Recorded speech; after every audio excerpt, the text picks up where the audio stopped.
Bonjour, nous sommes le mardi 24 septembre 2024 et le sujet est la sanction à l'encontre d'une dizaine de laboratoires à hauteur de 8 millions d'euros pour ne pas avoir constitué de stock suffisant de 4 mois minimum. À un moment, il faut sanctionner.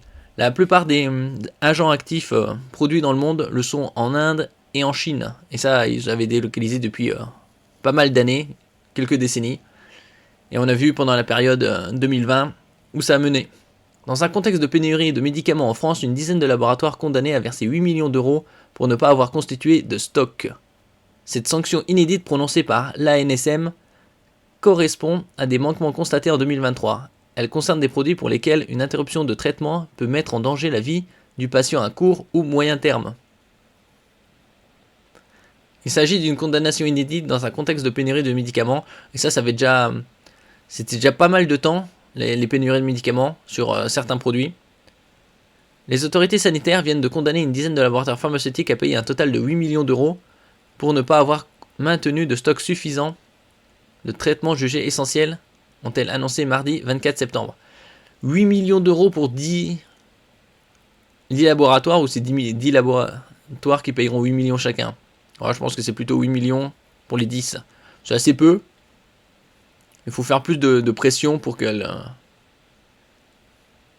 fasse des stocks, surtout sur les médicaments essentiels. La loi a été durcie ces dernières années envers les groupes pharmaceutiques afin de renverser les obligations en matière de stock de médicaments. Ces mesures prises alors que les pénuries de médicaments s'aggravent d'année en année forcent les entreprises à maintenir des stocks de 2 mois, voire dans certains cas de 4 mois, de médicaments dits d'intérêt thérapeutique majeur. Surtout qu'ils peuvent bien produire ces médicaments en Union Européenne, plutôt que toujours à délocaliser en Asie. Ces médicaments sont ceux pour lesquels une interruption de traitement peut mettre en danger la vie du patient à court ou moyen terme. Les sanctions annoncées mardi, et qui correspondent à des manquements constatés en 2023, sont sans précédent. Au titre de 2022, à peine plus de 500 000 euros de sanctions avaient été décrétés. Ouais, c'est ridicule, 500 000 euros de sanctions à l'encontre de laboratoires. Il faut être plus dur avec eux. Biogarant, Sandoz ou Viatris sanctionnés. Il y avait des rumeurs de rachat sur Biogarant il y a quelques mois de ça. Rien pour l'instant. Cette fois, une trentaine de références sont concernées et couvrent un large spectre thérapeutique. Les manquements identifiés concernent par exemple les antihypertenseurs, des anticancéreux, des antimicrobiens, des médicaments en neurologie, a expliqué l'agence France-Presse Alexandre de la Volpillière, directeur général de l'ANSM. Aucune classe n'est malheureusement épargnée par ce phénomène.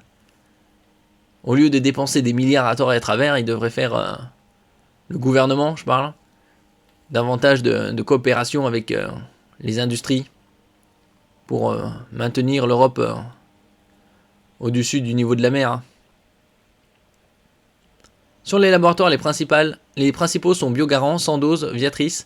Les plus grandes sanctions concernent des médicaments génériques et qui correspondent aux principales ruptures d'approvisionnement qu'on a pu constater ces dernières années, a-t-il ajouté.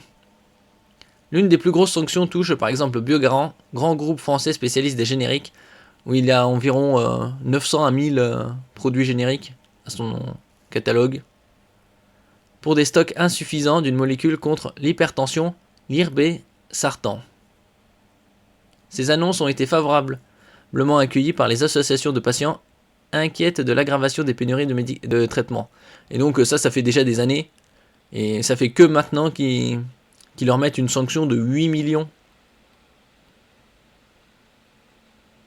C'est un bon signal, puisqu'avant les amendes étaient beaucoup plus faibles, se félicite Catherine Simonin de France Assos Santé, qui fédère de nombreuses associations. Elle y voit le signe que les contrôles sont faits. Oui, on verra après la sanction qu'est-ce qui se passera, s'il y aura des stocks ou non, ou de nouvelles sanctions par la suite. Merci pour votre écoute et à la prochaine.